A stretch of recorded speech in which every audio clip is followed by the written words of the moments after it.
with regard to the report or the upgrade. Questions? Mayor Luke first, then Councillor Wells. Just a quick question through to Brent. I take it the biggest advantage here, I guess I'll say, or the biggest improvement we'll see in spending this and upgrading this software will be the field, the folks in the field having mobile access and good access, reliable access to what now they have to go to a desk computer, correct? Currently, they can go out in the field and they can use the system now, but it's very, I mean, you use clunky to the term that it's not as very nice and it's not intuitive, whereas the newer system is a little more easier to use when they're in the field. So we do have that feature now, but it's not very well used, and we'd like to get it being used more often, and this upgrade will help with that a lot. So I'm assuming better equipment, better productivity, Mr. Chair. Thank you. Councillor Wells. Mr. Chair, if I understand this correctly, this is a budgeted item. They have the money in the budget. Am I correct on that? Through the chair, that is correct. And all you're asking is permission to spend it on single source. Through the chair, that is correct, yes. Further questions? Councillor Oliver. Just a quick one, Mr. Chairman, on the funding part. Page 89 under financial services makes reference to the fact that we have a $70,000 budget for this. We know now, at least we estimate it's $59,000. So that will be if you like, an under expenditure. Does the saving then get, is that a saving to the levy? I guess that would be my assumption, rather than taking less out of that building permit reserve. Could that be clarified for us, please? I know it's not a lot of money. It's only going to be perhaps $11,000 or less if we've got HST in there. But since it was a combination of levy and building permit reserves, which I would assume are in good shape, this would be a saving to the levy. That's my question. Through the chair, I'm being informed that it is going to be through the reserve, so I'm not sure if it really affects the levy much, but it will be, is coming out from a reserve fund. Okay. Further questions? Need a mover and a seconder. Councillor Wells is the mover. Councillor Black is the seconder.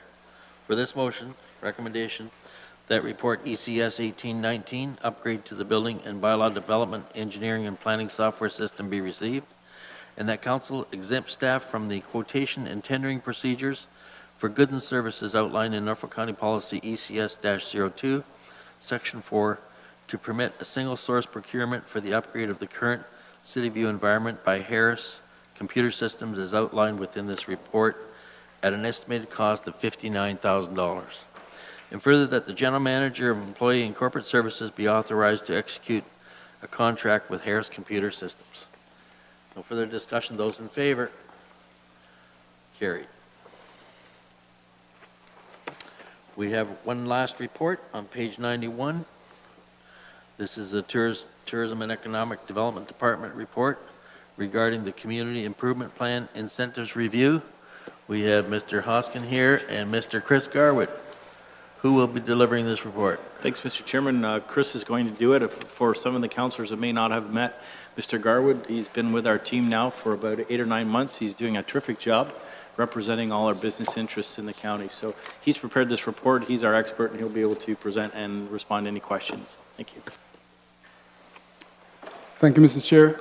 And today what I'm here to do is to do a review of the Community Improvement Plan and basically to make some recommendations to tighten the program. What I will do is just assume that everybody here knows what the Community Improvement Plan is, but for those that might be viewing from home, the Community Improvement Plan is a grant program that is administered by us, and it has funds for businesses, and these businesses must be tied to a property.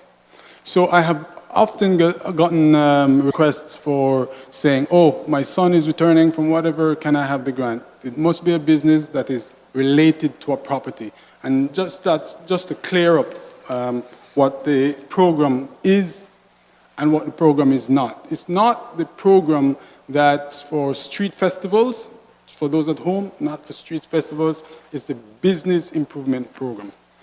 Okay, so when I joined Norfolk County, one of the things that I was impressed with was the program itself. I remember being in another municipality, and we were always amazed at what Norfolk County had, because it was a very broad-based program, a program that we would regard as being very forward-thinking.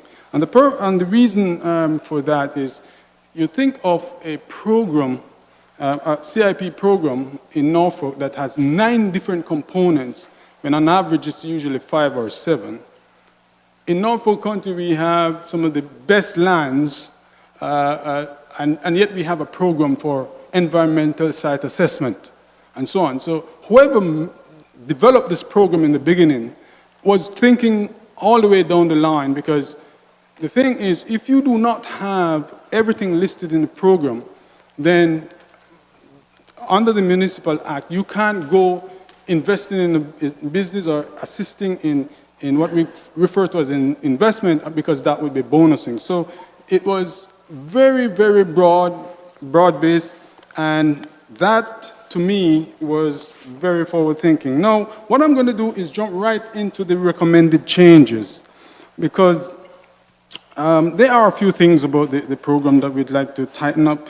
And the first one is the length of the CIP acceptance. If I approve an application at this point in time, that program, they have 18 months to accept it. And that means that in 2018, I was paying, or we were disbursing for programs from 2016. And what that does, it makes it very, very difficult to try and figure out, okay, how much funding do we have from year to year to year, because the budget cannot be carried forward, but the obligations have to be carried forward. So there's kind of a disconnect between the two.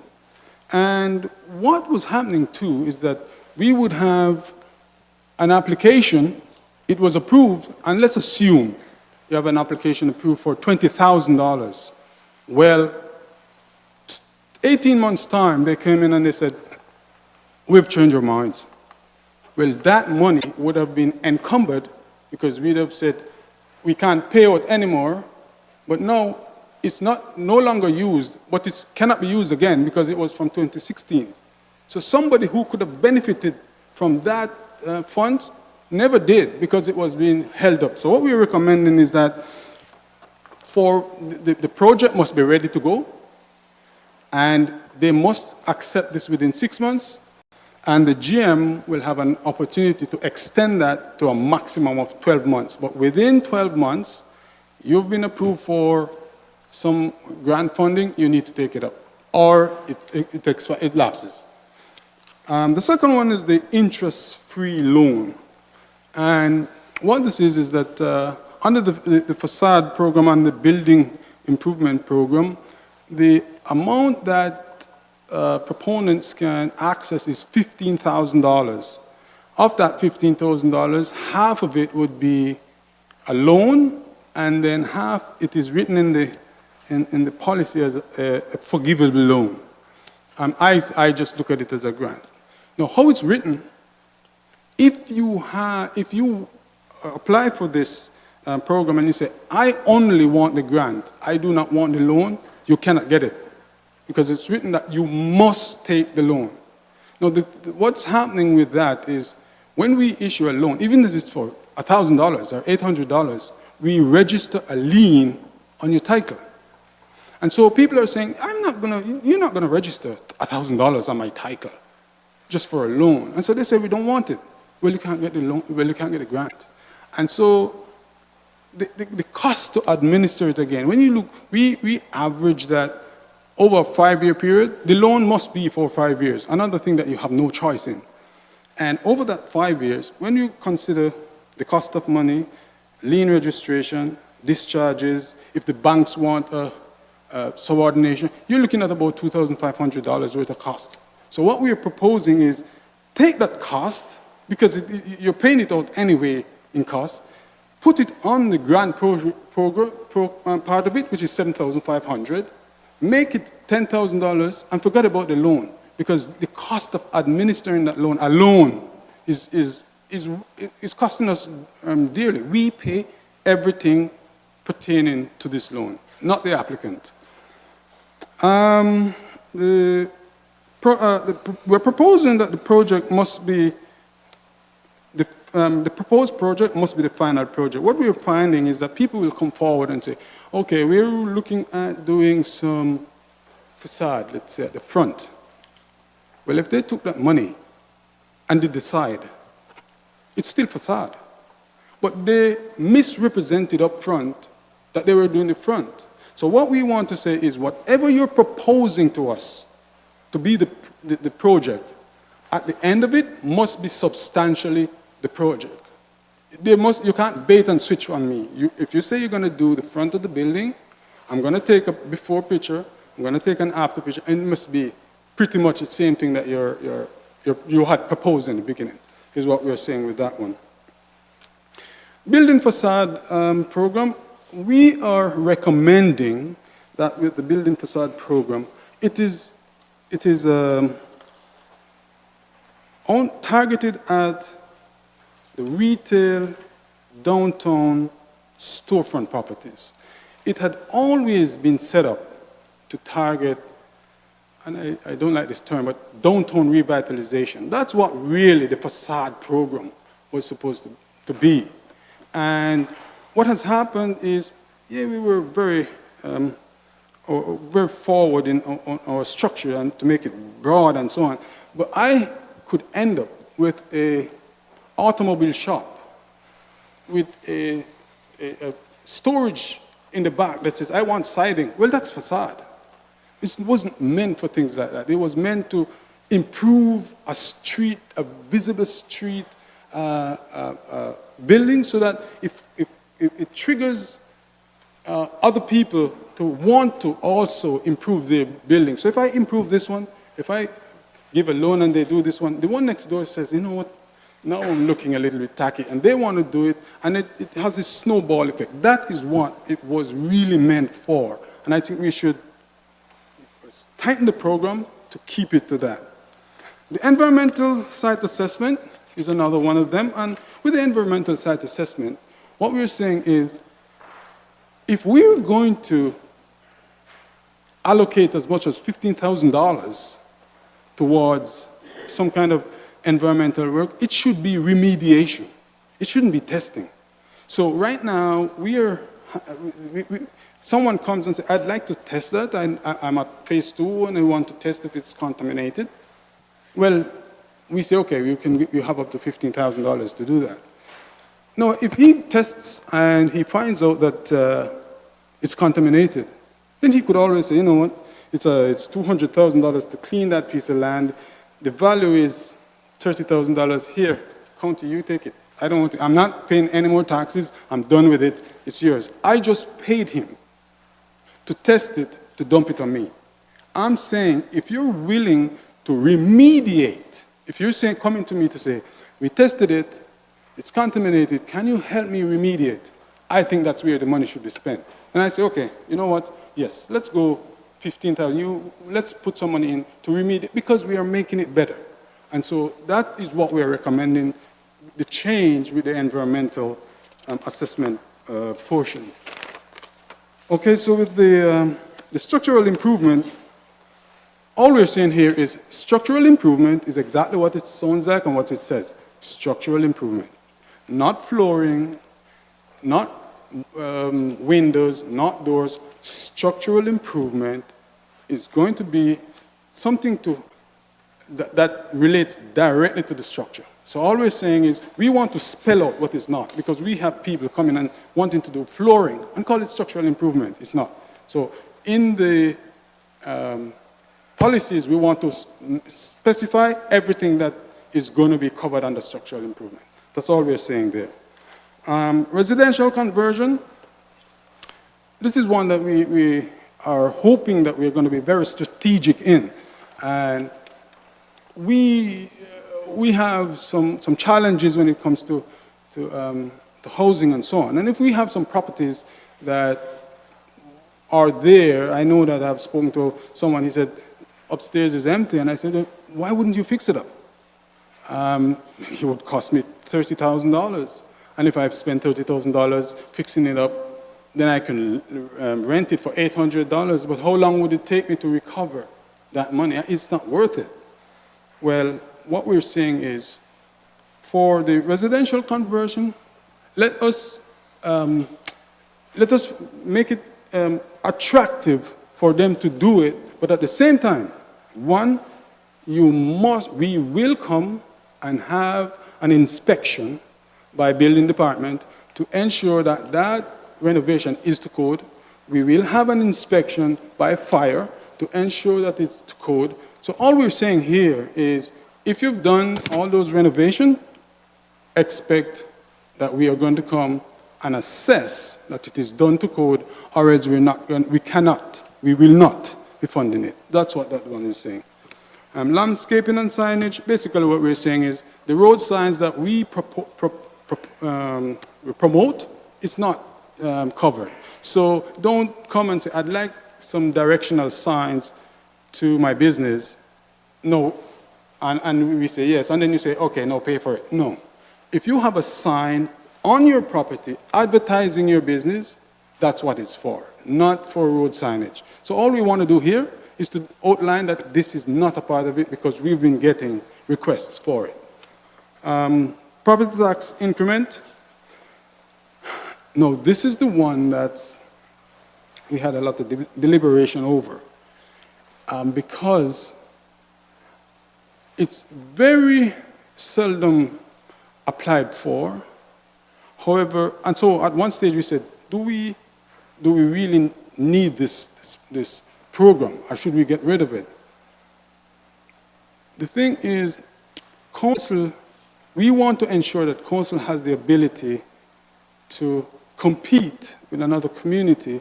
Should it be that we have a large manufacturer that's coming, they say, listen, we can get some kind of tax moratorium in this community, what can you do? If it's not on the books, if it's not here as part of the CIP, you wouldn't have that leverage, so if we get rid of it. But what I'm proposing is that any application that comes under the tax increment program would have to come here for approval, and we have changed the criteria for it to be moving it to $6,500 in building fees, which means that you're looking at construction of about $500,000, $1 million. It's not for every single person that does some kind of upgrade comes and say, oh, well, MPAC has changed my, so now I want back some money. I have one right now, I'm paying $79 a year.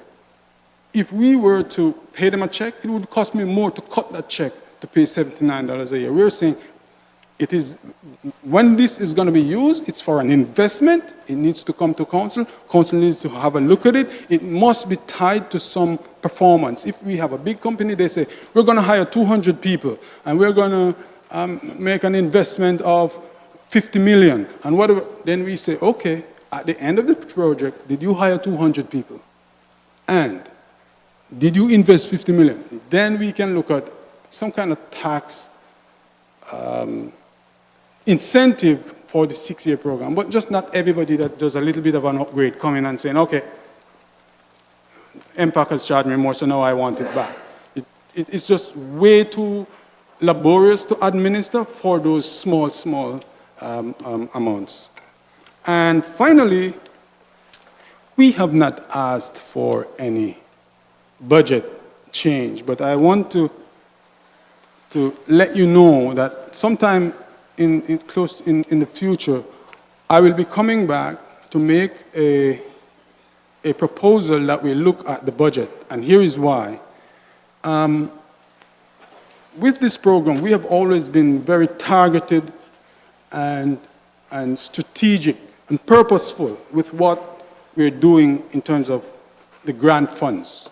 And so we are in the middle of a strategic plan.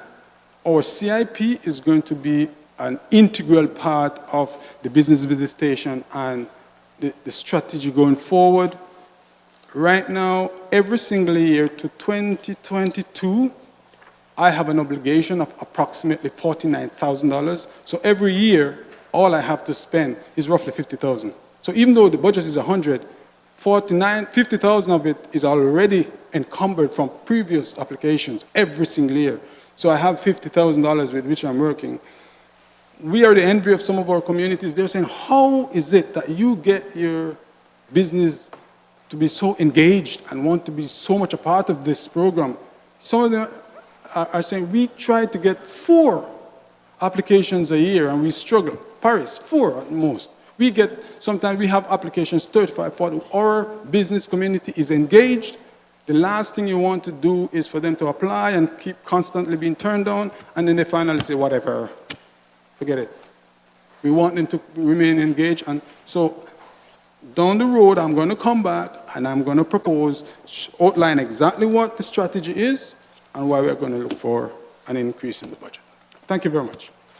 Okay, you ready for questions? I got Councillor Black and then Mayor Luke.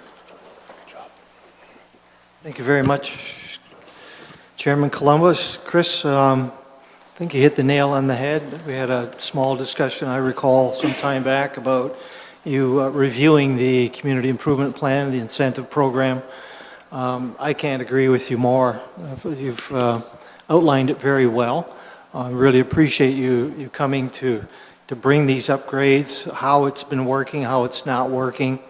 And I know initially maybe that's part of the problem with government is, you start off with a particular intent, and that intent seems to get watered down or filtered, and it's like saying something to my Councillor Brunton, and he whispers it in somebody else's ear, and it comes back and to the other person, you went, what? What was that all about? So, and I think that's what's happened here. The push and pull of the public, thinking that it's something else, and you're trying to get it focused. I agree with you on the budget. I know the intent was a provision of $100,000, I believe, in the budget for just the original pilot project downtowns, and then we expanded it to the rural areas, the farmers, the lakeshore, the hamlets, without expanding the budget. I mean, that wasn't right at all, because now what you've done is you've watered the whole program down, so the effect isn't there. The intended effect is not there. So I agree with you wholeheartedly that budget, council wanted to expand it, and they needed to expand that budget at that time.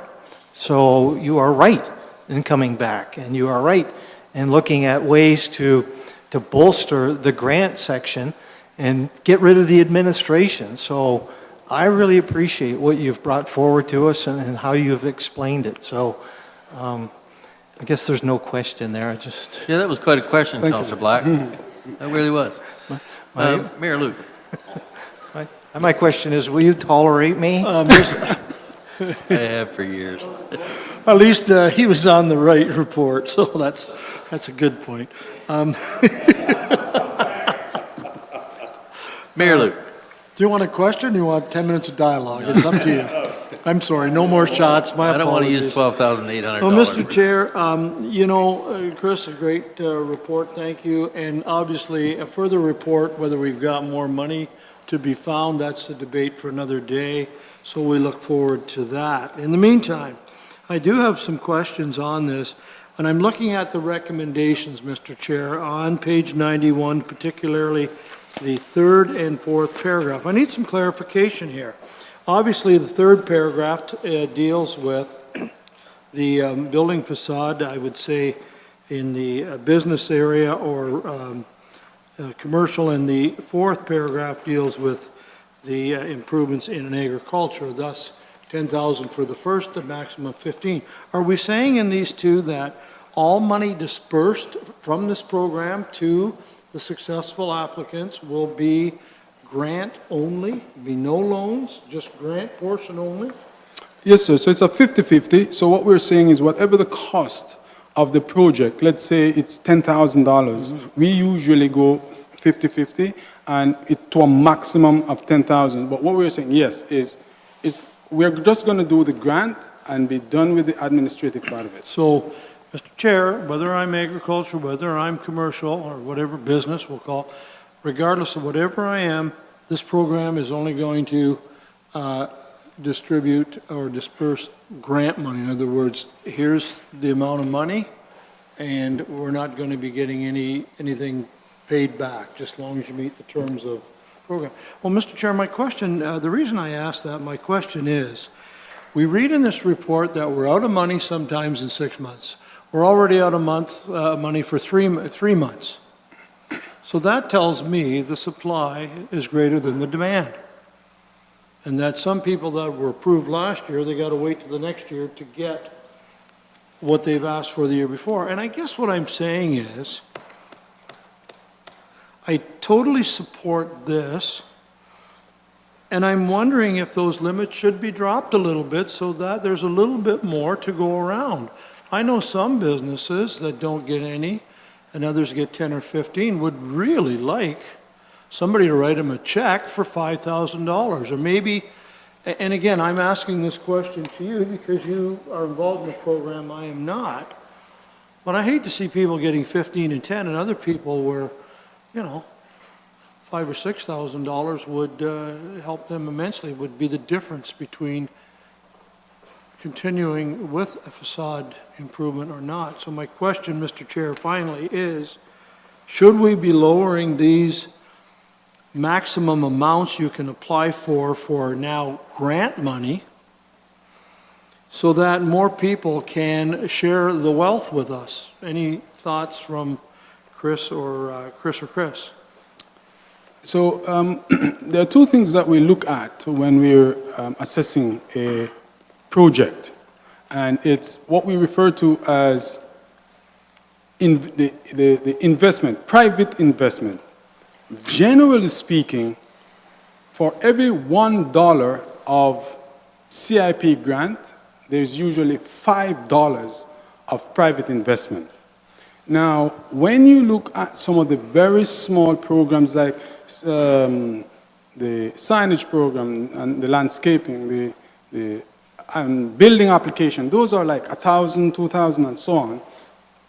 You find that if I'm looking at somebody who's going to invest $200,000, and what he is going to get is $15,000, then whether somebody's going to do 30,000 but get 15,000, or 100 or 200,000 but get 15,000, we could look at it as a percentage of the overall investment. Okay. So, but keep the maximum where it is, and then we can adjust the part that says, okay, what is your private investment that's going to be matching these funds? Okay, I didn't read anywhere in here about the percentage, so you've clarified that, and I appreciate that, and that makes some sense to me. I guess I'd just like to see as many people can be assisted to move these projects forward. So my final question, Mr. Chair, is there was some discussion here about how this initially was looked upon, I guess, to improve our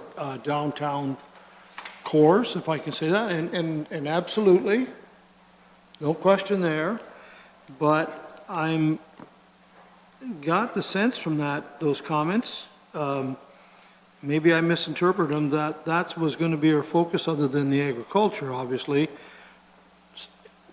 Are we going to just focus only on businesses that are in the urban downtown? Because I'm thinking of hamlets like Victoria and other where people pay business tax, run a business, restaurant, gas bar.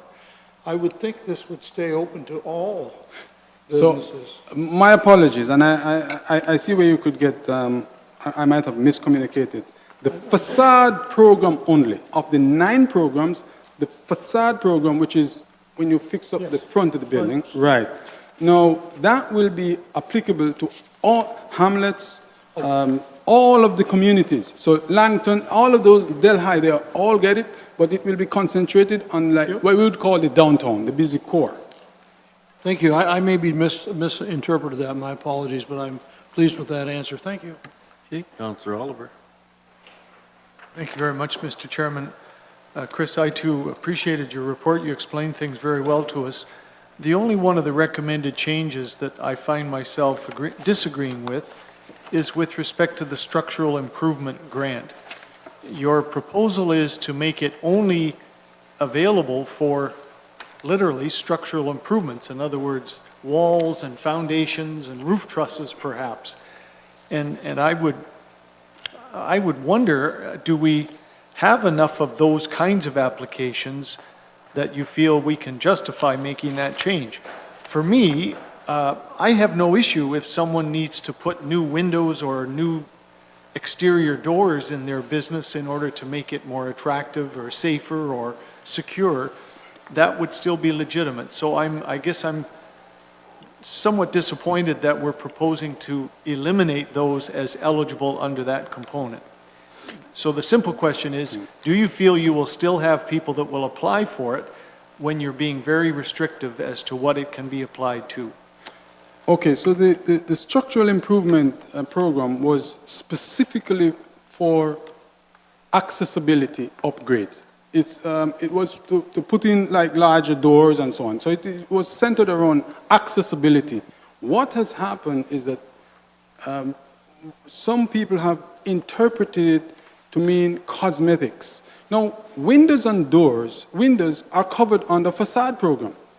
So whereas they will still have an avenue through which they can apply for those funds, what we're saying is accessibility deals with accessibility, and that was what the building improvement was specifically for. Okay, Councillor Broughton. Thank you, Mr. Chairman. A couple of things, if I may, through you to Chris. Is it Chris? Yes, sir. Chris. First is, how is the program administered? And I'm kind of wondering, like, I'm going to do a facade improvement to my building, and it's going to cost me 10 grand. So I come to you, and you say, okay, you're good for 5,000. And how do you scrutinize the plan, I guess, to make sure that I submit 10,000? What's the upfront parameters, I guess? Okay, so through you, Mr. Chair, when you apply, they have to outline exactly what the project is. Right. In detail. They have to provide 3 quotes of what the work, for the work Right. that they've outlined entailed. And so we look at those quotes and we say, okay, they give us a budget based on what they think it's going to cost. And we approve to a maximum of, meaning whatever the limit is, and it's usually, as I say, 50%. So when they come in with the paid invoice and proof of payment of the invoice, a canceled check or whatever, we will pay the 50% of exactly what it costs, less taxes. So we take the amount before taxes, divide it in 2, and then we cut them a check for that amount. Okay. So I hire my 3 contractor quotes, the one of my choice, really, then? Right. Okay. Second question is, and I know in the past, this one bothered me, the environmental assessments we were doing, and you mentioned it in your deputation that if I've got $15,000, found contamination on my site, and I said, that's it, I'm not doing anymore, but I now got this new program, can I come back on the same property and get another $15,000 if I'm going to clean it up? No, so the 15, what we're saying is you will get nothing unless you're cleaning it up. We are not going to fund testing anymore. No, you're not answering, you're not. I already on the same property Right. tested it and said it was contaminated, Right. but I have done no more. Now can I come back and apply under the new program on the same property and get a cleanup?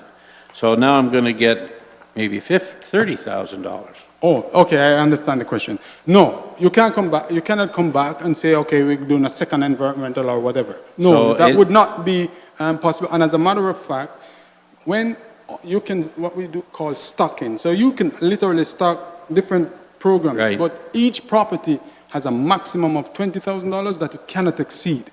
So Okay. at $20,000, no matter what you've done, that's it, for that property, forever. Right.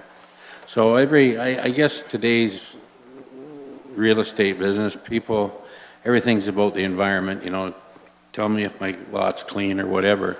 So it's a $15,000 maximum cleanup period. Right. On a new property, not one we've already put 15 grand into. Okay. Exactly. And right now we have, so, and the total program will be run based on the budget that's set at the annual budget. That's correct, sir. Thank you. Further questions? Councilor Black. No question, just move the recommendation in the report. Okay. Seconder? Councilor Sonnenberg. So Councilor Black moves, Councilor Sonnenberg seconds. I will read the recommendation as printed. That report DCS 18-34, Community Improvement Plan Incentive Review and Update be received as information that in policies DCS 3, DCS 12, DCS 15, DCS 16, DCS 18, DCS 19, DCS 20, the grant acceptance period be revised to 6 months to a maximum of 12 months. That in policy DCS 3, the interest-free forgivable loan portion of the building facade improvement program be discontinued and the grant portion continue and be set to a maximum of $10,000 per property reallocated from the existing budget. That in policy DCS-16, the agricultural building and facilities improvement program interest-free forgivable loan portion be discontinued and the grant portion continue and be set to a maximum of $15,000 per property reallocated from the existing budget. And that in policy DCS-07, all applications for the property tax increment grant be submitted to council for consideration where funds are available within the community improvement plan approved budget. That in policy DCS-15, the architectural and design grant be made in one payment upon completion of the design plan. That in policy DCS-12, the environmental site assessment grant program be applicable to phase 3 environmental remediation of properties and be renamed the environmental remediation grant. That additional applicant eligibility requirements for policies DCS-3, DCS-5, or DCS-7 I should say, DCS-12, DCS-15, DCS-16, DCS-18, DCS-19, and DCS-20 as outlined in this report be approved. And further, that Norfolk County Council direct staff to amend the associated bylaw, policies, and procedures to enable recommended changes to the implementation of the Community Improvement Plan. Any further questions or discussion or any further clarification, Mr. Garwood? Okay, going to call the vote. Those in favor? Carried unanimously. A lot of discussion there. Okay, that was the last report we dealt with. Communication items, I don't see any. There are no motions, no notices of motion. We did the closed session. Other business, we're moving to other business. We will start with Ms. Robinson. Nothing this evening, thank you. Nothing? Nothing, thank you. Brenda? Nothing, thank you. Deputy Clerk? Okay, over to the far left there, Sue? Yakov? Mr. Beard? County CAO? Nothing, thank you. Well, we'll start with Mr. Sonnenberg over there. Councilor Sonnenberg.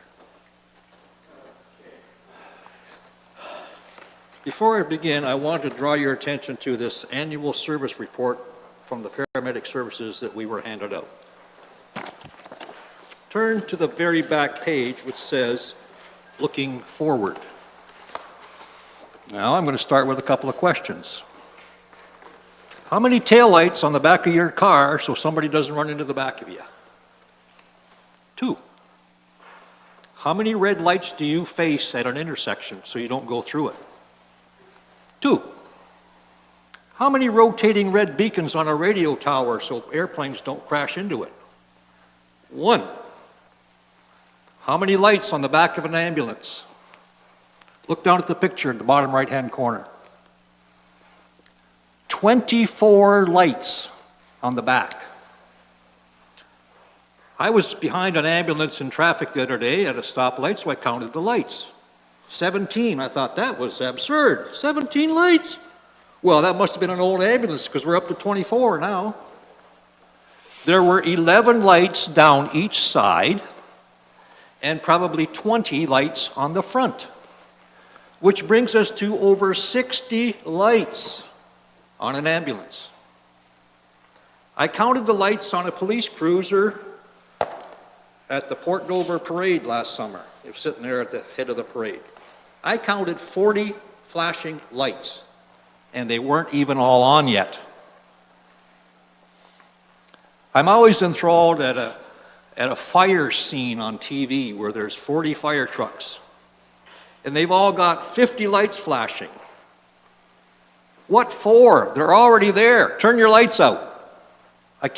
It must bring on vision and brain problems for the firefighters with all these strobing lights.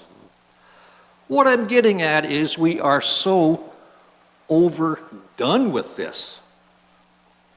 There was a police department in a major U.S. city sued the Ford Motor Company because when their officers were sitting idling in traffic or sitting at a stakeout or at wherever they happened to be, they were becoming overcome by fumes.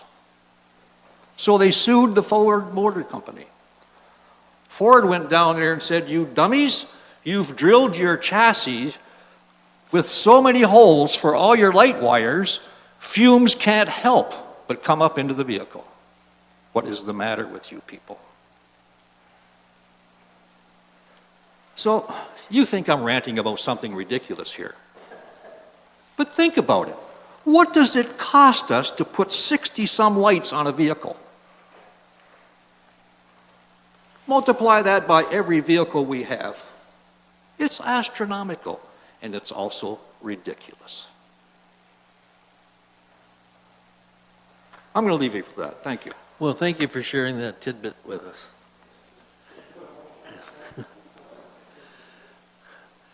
Councillor Wells. Mr. Chair, I hope you don't think I'm going to follow that. Good night. Councillor Height. Thank you, Mr. Chair. I got a couple things on here. I see in that same report we did 43 ambulance visits to Hamilton for some reason. All right, yeah, with all of the 87,000 lights flashing, no one could even see to drive on the road.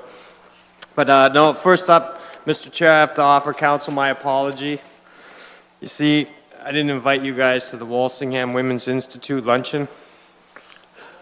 And you missed it. It was today at lunchtime, and if the mayor and I look a little sleepy, it's because our bellies are full. Yeah, but he ate your share of rhubarb pie, and I did the apples, so it was all good. The ladies were wonderful. It was a full house. The air conditioning worked great. And, yeah, the building looked in great shape for the Heritage Building, and, yeah, sorry. Yeah, what'd she say? Sorry, not sorry? All right, anyway, that was that today. We had a wonderful time, and it really shows what our service groups do for the communities and things like that. So just let you know, I probably won't let you know again next year, so keep it on your own calendar. And the other list I got is to Public Works, and that was, I see we have someone new in garbage. So does that mean there's a garbage reduction strategy coming right away, as well as leaf collection in hamlets? I know it's only spring, but they're on me. Through the chairman to council, Yes, we have a new person. Jennifer Wilson is retiring at the end of June, and we were fortunate to get a former Norfolk County resident, former Norfolk County student back with us. She's been with the region of Peel for the last approximately 10 years in the waste management field, and she's coming back to Norfolk County to work with us, and we certainly have lots of different things on her agenda that she'll be tackling once she arrives here at Norfolk County. And one will include garbage reduction and leaf collection for hamlets? The leaf collection for hamlets is something that is typically discussed at budget time, so yes, that will be back up at the budget this fall. And yes, garbage reduction is something that will be tasked with that new person. Okay, excellent. Thank you for that. And I also wanted to thank Councillor Wells for coming out last week to the opening of the last store in town. It's not the last store, it's the last open spot for a store in Port Rowan. I believe every building's filled up now, and yeah, maybe our official plan, if we would expand that urban boundary for the CBDs, Mr. Baird, we need more room. We're struggling down there, and it's not a problem. Every town has, it's a nice problem to have, and we look forward to seeing you guys down there. Thank you. Thank you. Councillor Geisens. Over to Councillor Black. Chairman Columbus, thank you very much, and through you to Lee. We had a deputation from Megan Allen a while back about the inclusion of sidewalk on Rutherford Drive, and I just got an email from her wondering where that's at with staff, or is it going to be included or not, or when is it coming back? Just an update, I guess. Through the chairman to council, it is on staff's agenda to be bringing it back to council. I'm not sure if you were aware, there was some recent discussions with respect to the Grand Erie District School Board and some changes that were occurring and that would potentially have the effect to affect the school that was in that question. So we were waiting to see how those played out before, because council's direction was to evaluate a variety of options, and of course the use of that school would affect those options. So we will be coming back. We do have their contact information, and we did advise them that we would let them know before the report came back to council, so that they would, should they wish, be able to come and speak to it. Okay, good. That's good. Thank you very, very much. On Holden Ave, the sidewalk, I know there's been a petition, and I'm wondering, what is the update on the Holden Ave sidewalk situation? Is there a deputation coming with this petition, or where is that petition? I've heard about it. I think I saw it at the open house, but I don't know what's happening with the sidewalk. Through the chairman to council, the petition was absolutely circulated at the open house, but it was not left, so it wasn't turned over to the municipality to evaluate as a petition. We just received it a few weeks ago with respect to that, so it's going through the process, and it will come forward to council likely with the report for the construction for Holden Ave, so that council can make a decision on it at that time. We've been in contact with the person who submitted the petition to the municipality to keep them up to speed, and we'll by all means let them know when it's coming forward to council so that they can come and speak to it should they wish. Much appreciated. And to Bill Cridlin, Clifton Park, and I did speak to staff about a couple of bridges that were proposed, budgeted in Clifton Park, and they seem to be taking a lengthy time to get in place. It was explained to me that they were having some problems with the amount of the tender, and that there was an option if you went direct, it could be substantially less, but the thing holding it up was council's policy, and I'm wondering, you know, if we can move this ahead, save some money, what can council do to help you out to get these two bridges going in Clifton Park? Through the chair to Councillor Black. Yeah, I'm not so much of it's a council policy. There was, the bridges did go out twice for tender and came in quite high. So staff sat back, and I'm not sure if council remembers at budget time, It won't be until 2/19 now. There was to be a budget item for a small master plan within the park. And we kind of hope, because we're getting, between volleyball nets and wanting the bridges in, to have a small master plan to see how we organize that park. So those bridges have been kind of put on hold for that until we get that information, instead of just putting them back into where they are. But it was strictly through purchasing that the price came over budget twice, and staff are working actually with finance staff and public works staff to get this out again and go from there. So it's not necessarily anything the council did, it's just. Okay, I thought maybe it was something like one of our policies, but you're able to deal with this outside of the RFP, because the RFP, I'm told, came back like in a horrendous amount, but if you went and did it a different way, it would be substantially less. So is that the avenue that you're able to pursue now? Through the chair to the council, yes, that's what we're looking at now. Okay, all right, great, appreciate that. One last thing, just an announcement. In some of the downtown revitalization efforts of the community, it seems like the community is getting more involved with this without the chamber. And the library has taken the initiative, and tomorrow at the Simcoe Library, it's June 6th at 6:30 to 8:30, they're having this imagination walk featuring downtown Simcoe. And they'll be meeting first at the Norfolk County Public Library, Simcoe branch, downstairs. And they'll have an initial discussion, and then they'll go out and do a tour. They'll have some people speaking, and that's going to happen tomorrow. And if you can't make tomorrow, it'll also be on Saturday at 10 a.m. to 12.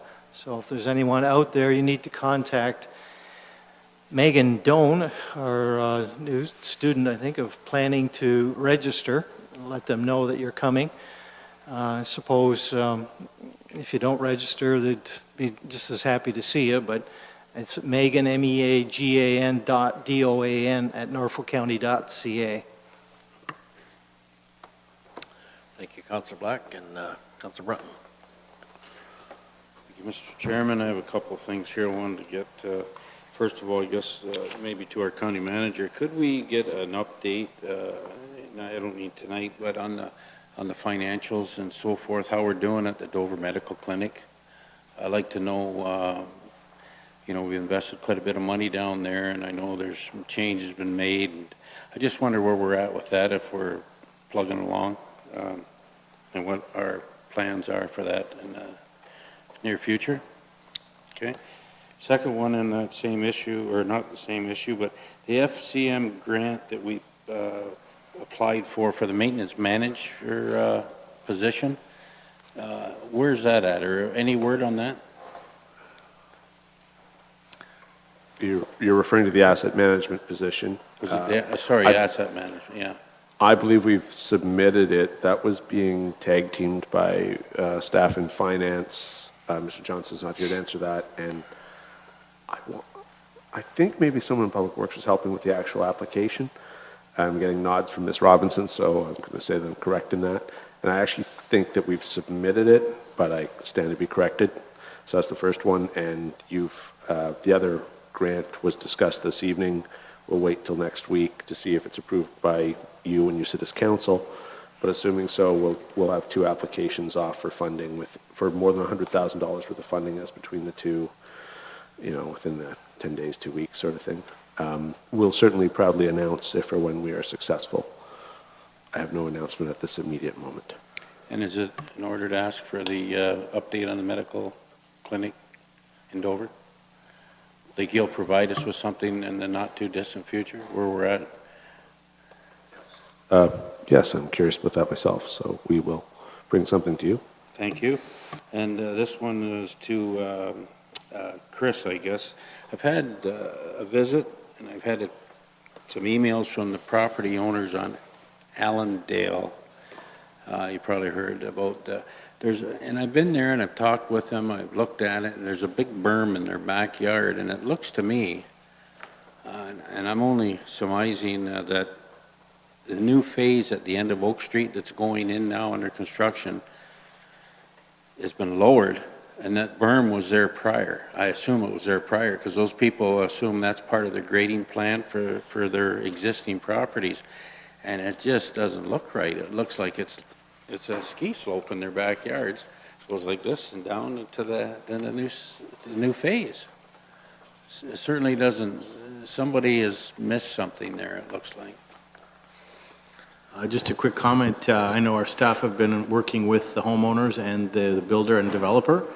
What exists now is part of the approved grade plan that the engineer has prepared.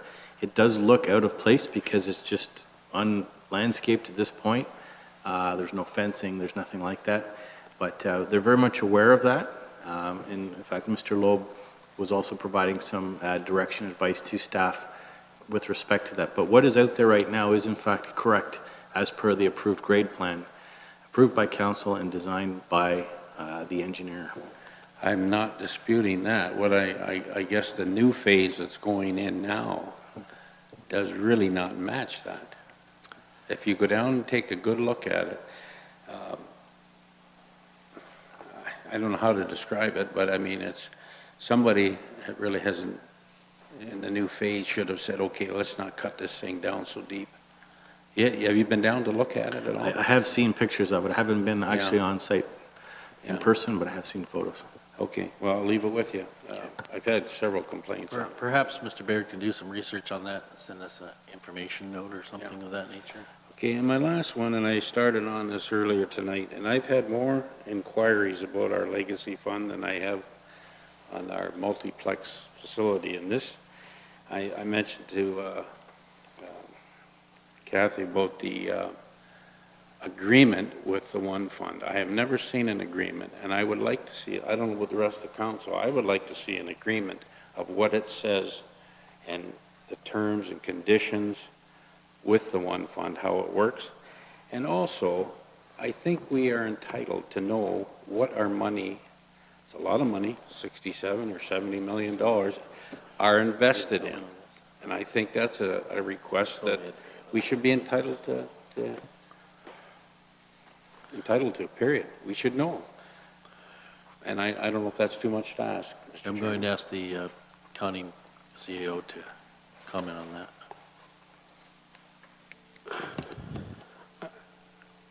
I can just recall offhand, at the time I've been here, in less than a year, we've written a report that talked about the history of like how we came to that contract, which was approved by council and signed by the mayor of the day and the clerk, and it's a public document. We're happy to find a copy of that for you. This is not something that's being hidden. It is referred to oftentimes. With respect, and I say with respect, but I also know we are not entitled to know the exact stocks in which we have invested. You brought this topic up some months ago. There were answers provided. The one fund investment, people were very clear. They won't give a daily breakdown of exactly. We did provide you with some documentation which showed the industries, the investments in materials, which is, modern day code for metals and plastics, etc., financials, the different parts of the market, but there is not a breakdown of the exact stock holdings per se. We're addressing matters that have already been addressed. This council's already considered, this council's already endorsed a plan. You're already provided with a general overview of where the money is invested. There's not a daily breakdown. We don't have access to that. We don't need the access to that. Again, to reiterate, the proposition that has already been considered fully, there is only one way to legally invest in the stock market if you are a municipality, and that is the one fund. We have elected to do so. You've already considered this. Your rules of reconsideration don't allow for this at this point in time. I don't enjoy delivering this message to you, but we have considered it. We did provide you with information. If you turn back the clock to 2 months ago, 6 weeks ago, there were documents put before you. I don't know what further to say on that, but that cannot be our focus at this point in time, nor really is this something appropriate for us to deal with under other business, quite frankly. So are you saying, Mr. County Manager, that we can't even deal with it under reconsideration? I'm saying we've properly dealt with it in the last 2 months. We've written multiple reports on this. We've had multiple long discussions on this. This council has approved this issue and the investment. I realize what we have done as council. My question is,